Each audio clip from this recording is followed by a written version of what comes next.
Welcome to Shadowline Studio, where the line between reality and nightmare begins to blur. Every week, we dive deep into stories that twist your mind, chill your bones, and make you question what's real. From true, unsolved horrors to dark tales, born from the shadows, each story will stay with you long after the screen fades to black.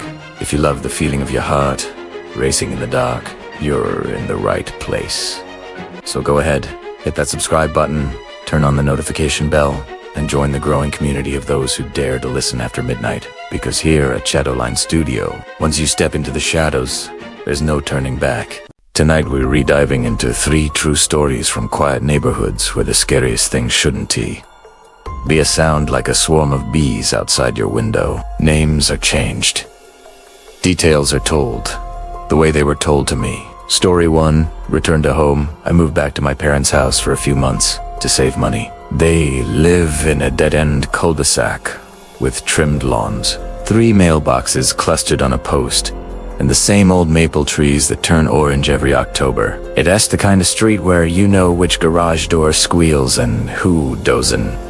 Bring their trash cans in on time. Peaceful. Predictable. The first night I heard it, I thought it was a weed whacker in the distance. A light, high-pitched hum. It built like a mosquito near your ear. I was at my desk on the 2nd floor with my blinds open, window cracked to let out some of the heat from my laptop. The sound came up and then leveled off, steady and close. I looked up and froze. A drone hovered 20 feet from my window. The body was gray. 2 red LEDs blinked slow, like a heartbeat.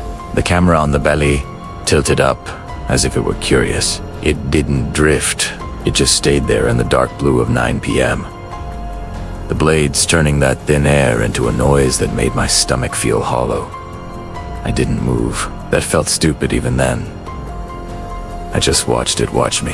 After a few seconds, I stood very slow and shut the blinds. The sound remained for another minute, then drifted away toward the street. When I finally looked again, the window showed just my reflection. I told myself some kid got a new toy. I told myself it was a coincidence, but 2 nights later, there it was again. Same time. Same patient hover. This time, my phone buzzed with a text from an unknown number. No name. Local area code. Blue shirt looked good. I was wearing a blue shirt. I didn't answer. I pulled the blinds closed and clicked off my desk lamp. The hum hung there for another minute and then faded. I went outside and found my neighbor, Darrell, across the street, sweeping leaves off his driveway. I asked him if he'd seen a drone around. He laughed and said his grandkids had one last Christmas, but it ended up in a pine tree. He hadn't seen one in months. You sure it wasn't a bat, eh?